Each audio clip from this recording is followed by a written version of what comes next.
Dhanyavad, sir. So let me first of all thank all members who have participated in this discussion related to the finance bill. As I initiated the discussion in the morning, I had very clearly said that at that stage I shall not speak too many details into the bill itself, but highlighted those acts in which amendments are being made, and some of which rightly the members expressed concern in the morning that may not come technically under the finance bill, but you have kindly heard us all out and spelt out your verdict on it. And the underlying point in this is, even if they are non-taxable matters, but because they have very important and critical impact on the finances of the state and also on the finances of the economy at large, it was felt imperative, and the imperative is the word which the rule allows us, that the government, if it feels there is an imperative to bring in such aspects of non-taxable matters also under the finance bill's amendment, it may be permitted. And you have taken a considered view on it and given us the permission to go ahead with the discussion after having taken cognizance of the members' concern. I'm very grateful for that. As always, let me very quickly run through the names of the members who have participated and given very valuable suggestions. Started with Shri Adir Ranjan Chaudhary of the Adir Ranjan Chaudhary ji, Nishikant Dubey ji, Srimati Sumati, Shri Mithun Reddy, Professor Saugata Roy, Shri Rajiv Ranjan Singh, Shri Rahul Ramesh Sibale, Bhatrahari Mehtab ji, Shri Ritesh Pandey ji, Shri Dr. Sanjay Jaiswal, Dr. Gaddam Ranjit Reddy, Srimati Supriya Sule, Shri K. Srinivas, Shri Subhash Chandra Baheria, Dr. S.T. Hassan, Shri E.T. Mohammed Bashir, Shri Ravi Krishna Kumar, and Shri N. Premachandran.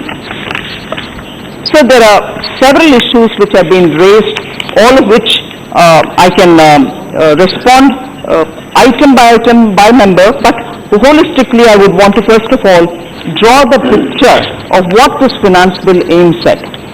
If we have already set ourselves a 10-year vision, we are also setting ourselves a 5-year target, all of which was explained during the budget. This finance bill, through the finance bill, essentially through the various taxation proposals that we are bringing before you, we are underlining the fact that Make in India needs to be given greater push. And that is why when you look at the direct tax amendments, as I mentioned in the morning, are looking at 7 acts, all of which are getting amended in some way or the other, relate to the reduction in corporate tax rate, where in order to reduce the effective tax on corporates, it is proposed to provide the benefit of reduced corporate tax rate of 25% to all companies having an annual turnover of up to 400 crores. This will cover 99.3% of all the companies. All the companies, literally 99.3 of them are getting covered under the 25% rate, which was a goal set by the first budget of the previous NDA government led by Honorable Prime Minister Shri Narendra Modi. In 2014 it was promised that we will have this gliding path coming down from 30 to 25. We've reaching 25, now we've reached 99.3%. So it is important to do that amendment.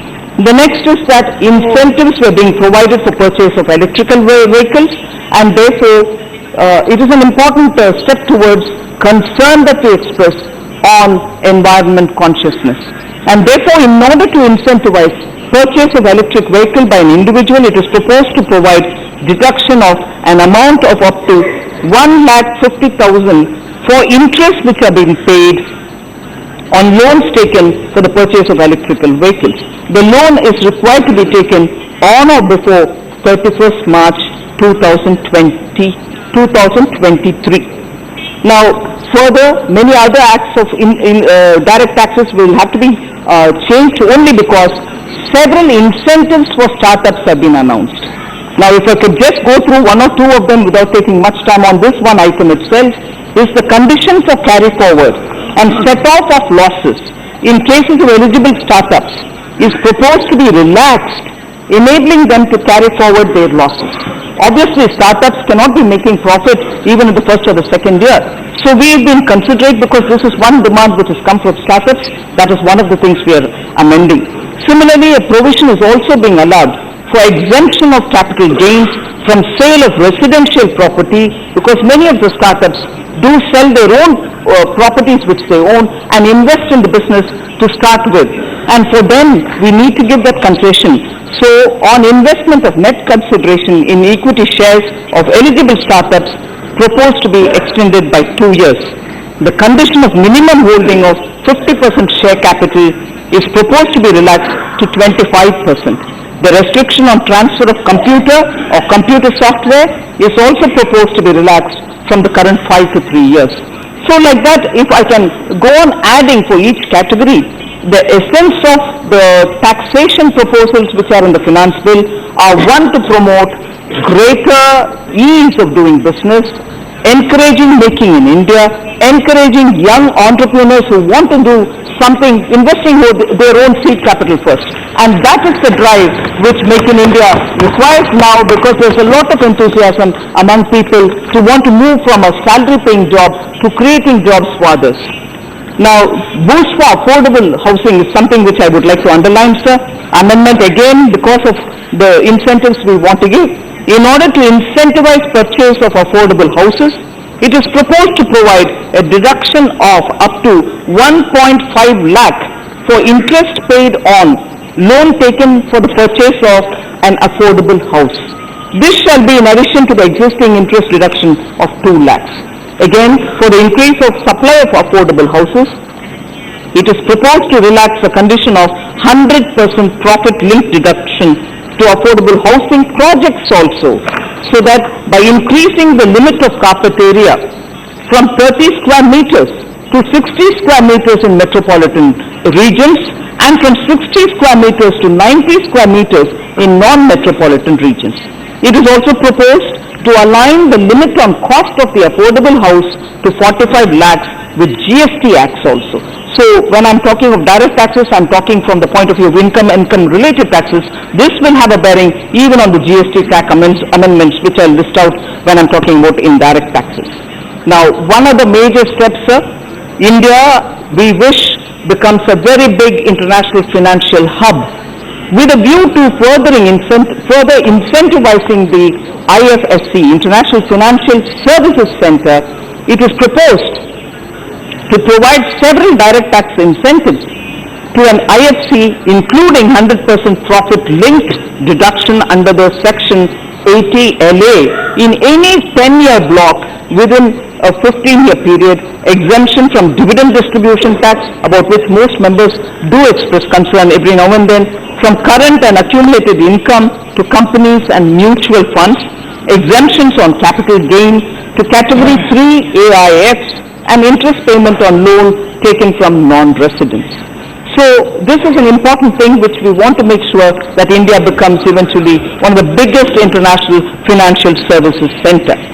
I've explained during the presentation of the budget, sir, that for the issue of NBFCs, to address the concern which is now very clearly voiced by very many people, we have come up with a proposal that interest on bad and doubtful debts in the case of deposit-taking NBFCs and systemically important non-deposit-taking NBFCs, that is normally NBFCs, what is systemically important? You may ask me this question later. Systemically important non-deposit-taking NBFCs are nothing but those NBFCs with more than 500 crore asset base. So for these systemically important non-deposit taking NBFCs, they shall be charged on tax on receipt basis and not on accrual basis. This is an important change which is necessary considering the situation in which NBFCs will have to now be addressing the issues that they're facing, the challenges that they're facing. So it is also proposed to provide that deduction of such interest and shall be allowed to the payer on actual payment. So these are institutional and important steps. I won't take more time going to each one of them much more elaborately. The interchangeability of PAN and Aadhaar,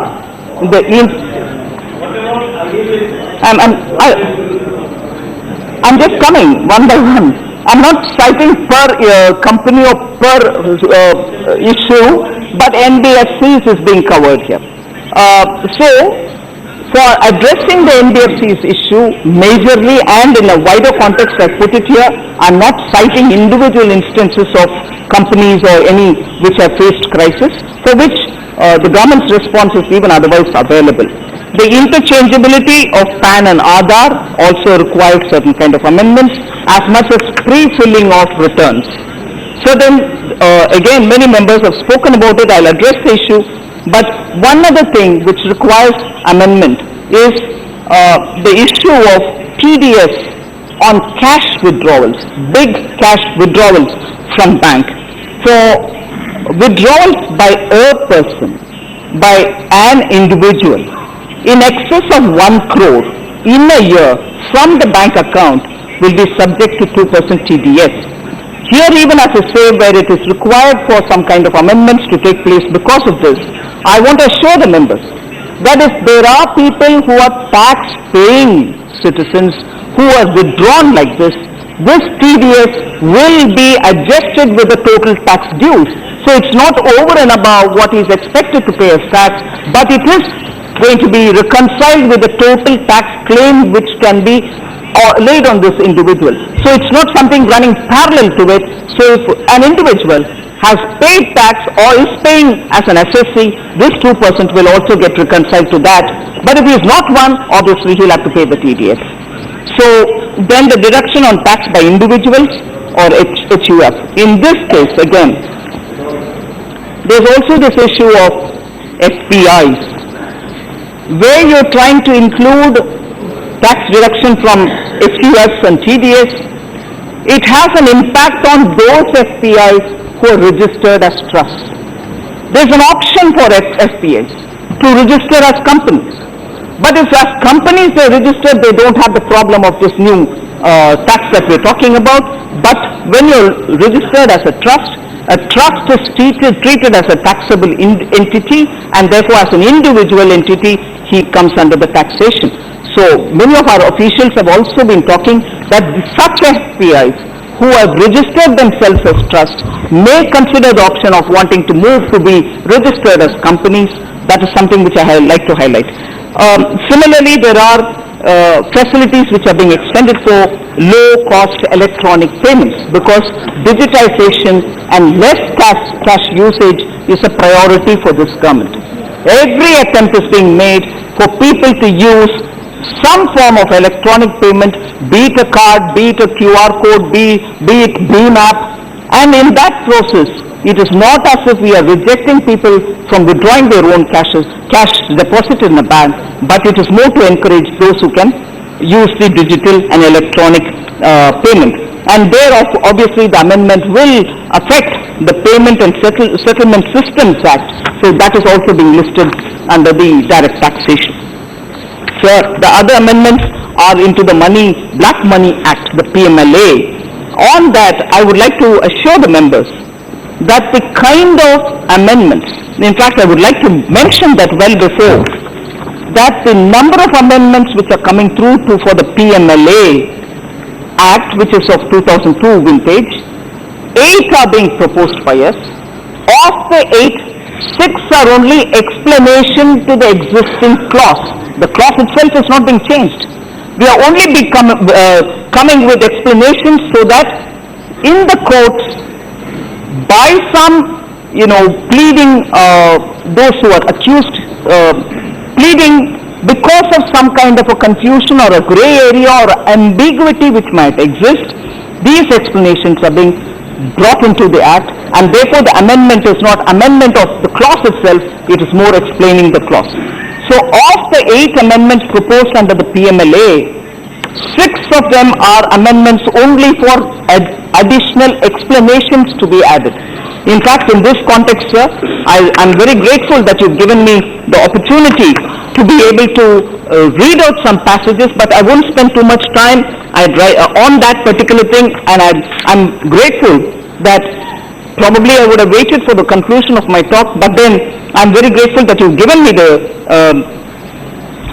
permission to lay a statement describing the entire background and giving the justification for the amendments to the Prevention of Money Laundering Act 2002, which may be read as a part of my speech.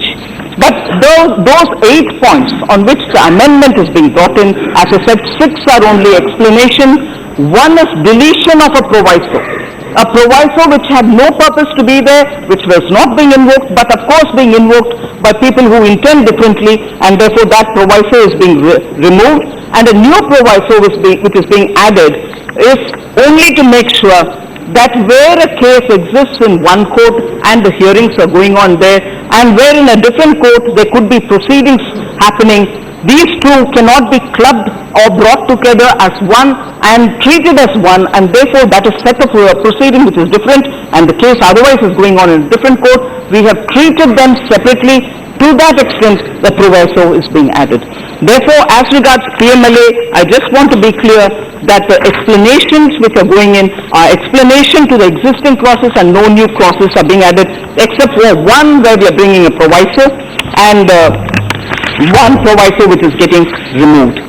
As regards indirect taxes, sir, very quickly I'll move over. There are about 7 acts which are getting amended, with some amendments to 7 of them. In the morning I read a list of those 7. The Customs Act, where we are making sure that we have the authority to check somebody who is suspicious, and even then when they are going to be put through the X-ray, they will be put through the X-ray only after they have been taken to a magistrate. So it's not as if the official at the airport who suspects somebody does it on his own. The amendment is more to give them the power so that they can take such people before a magistrate and say, we have strong evidence with a suspicion, we seek your permission, would you allow us to do an X-ray of this individual? So such kind of changes are being brought in, and therefore the Customs Act changes are largely to ensure that the customs does not suffer from dealing with people who have absolutely stood out there in the red line, and therefore they have to be acted upon.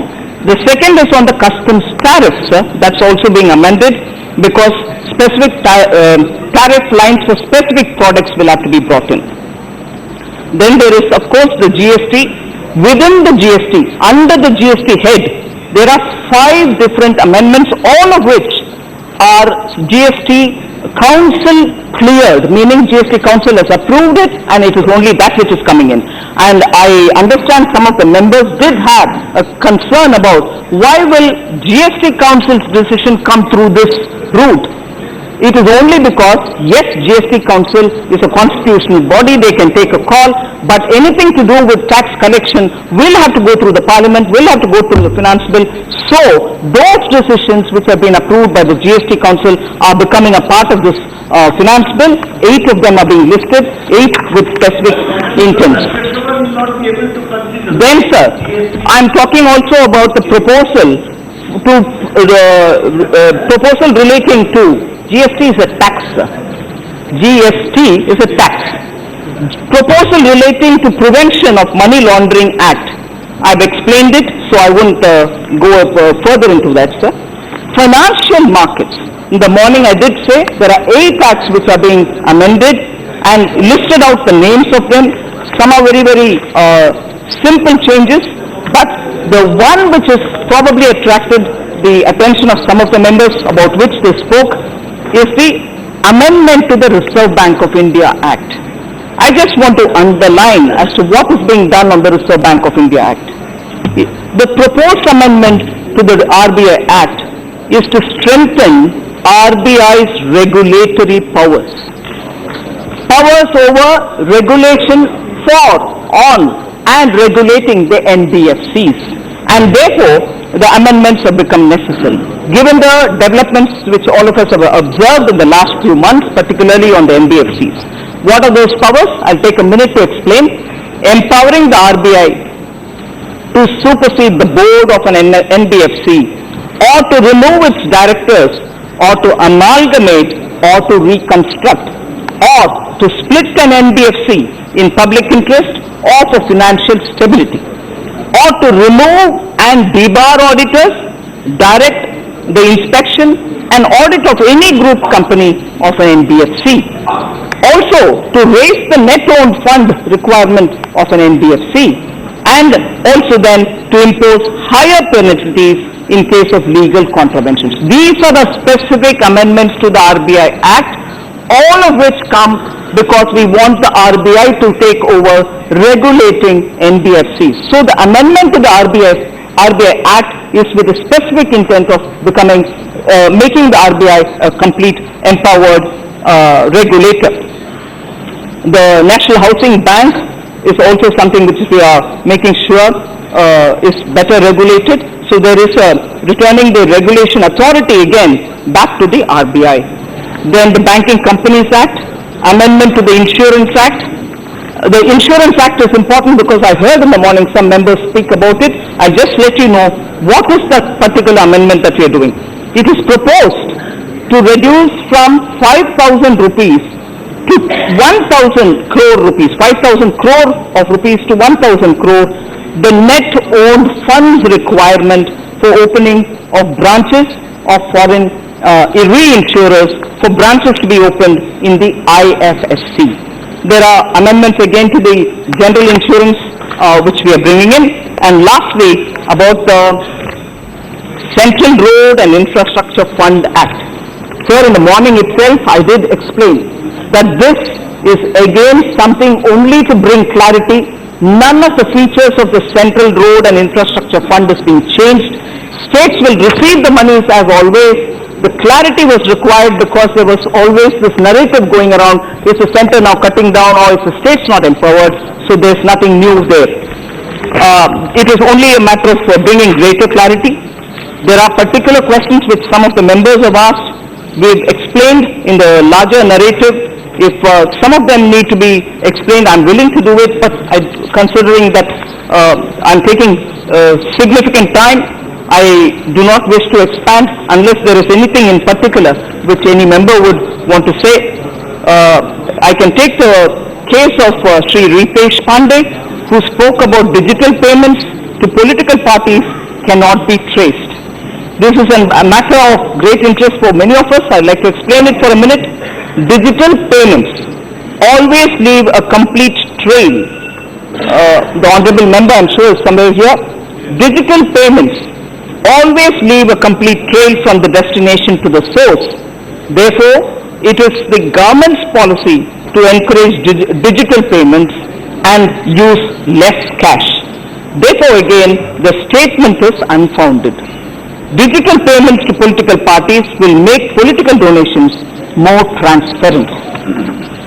Sir, Dr. Saugata Roy and again Ritesh Pandeyji had spoken about cash withdrawals will adversely affect tea growers who have to pay in cash to their employees.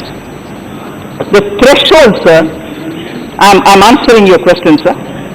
The threshold of TDS under section 194N on cash withdrawals is deliberately set at 1 crore. It's deliberately set at 1 crore. Cash withdrawals of up to about 8 lakh per month will be excluded from the scope of section 194N. Thus, small tea growers would not be affected by the TDS. Small tea growers will not be affected by the TDS. The large tea growers are expected to use banking facilities to make payments in line with the government's policy to encourage digital payments and move towards less cash transactions. Sir, Shri Bhartrihari Mehtabji spoke about increase in effective tax rate to 42.7% and that it will lead to flight of FPIs from India. I wish to respond to him, sir. Increase in effective tax rate applies only to individual taxpayers, including other forms of FPIs, as I explained a minute ago. those FPIs which are registered as trust, and trust is treated as an individual legal entity rather than a company. So, the increase in effective tax rate applies only to individual taxpayers, including other forms of FPIs such as trusts, artificial juridical persons, etc., which are treated as individuals. FPIs organized as companies will not be affected by the increase in effective tax rate, and therefore the fear of flight of FPIs from India is not well founded at all. The increased effective tax rate will affect only high income individuals, and it is this government's policy that these individuals should contribute more towards nation building. So again, Sri Bhartrihari Mehtab had spoken about tax rates for domestic companies that are proposed at 25% for turnover or gross receipt of up to 400 crores as against 30% for other domestic companies and partnership firms. A very valid question, sir. I'd like to respond. The tax rates for domestic companies and partnership firms cannot be compared as distribution of profit to shareholders by domestic companies and is again subjected to dividend distribution tax at the rate of 15%. In contrast, distribution of profits to partners of partnerships from their capital account is not subjected to the tax either in the hands of partnership firms or partners. So there is a distinct difference. So, sir, I think most of the questions were covered, raised by different members, were covered in different answers that I've given. If there is anything in particular, there was this interesting question, sir, from Srimati Supriya Sule. Why not simplify tax by bringing new tax code? Why not relook at earlier code already examined by the Standing Committee on Finance headed by Sri Yashwant Sinha? So I just want to, and also I think one of the member, Honorable Member Bashir, had said there should be no delay in tax code. So I just want to respond, sir. Task force is already working on finalizing the report on a new direct tax code, and therefore, which is required actually to be submitted by 31st July. The government will receive the code, report, and we shall take a call on it. So with all this said, as I said earlier, I'll respond, sir, but that's not part of my finance bill. So if you permit me, I'll answer, but that's not part of the finance bill at all.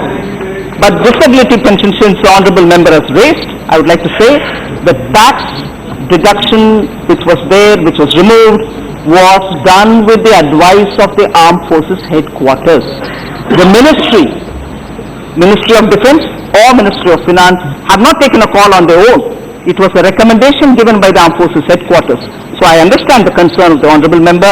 It's not a part of my finance bill, but I still would want to honour him with the answer. And the answer is, it's not a decision taken without the recommendation of the Armed Forces Headquarters. So with all this, I would like to repeat that I'm very grateful to you for having given me the chance to respond, and also for giving me the permission to lay a statement describing the amendments to the background and justification for all the amendments which are being made to the PMLA, and therefore that may be treated as part of what I've spoken today and be treated as read. So with these words, I'm again very grateful to all the members who spoke on the finance bill. The intent of the government is to ensure that minimum government, maximum governance. Ease of living is the primary driving force of Prime Minister Modi, where we are making sure that every citizen completely is bereft of all the due diligence issues. The pain of having to be governed should not be on the citizen. We are trying to reduce the pain and making sure ease of living dominates in everything that we do as regards taxation. Thank you very much, sir.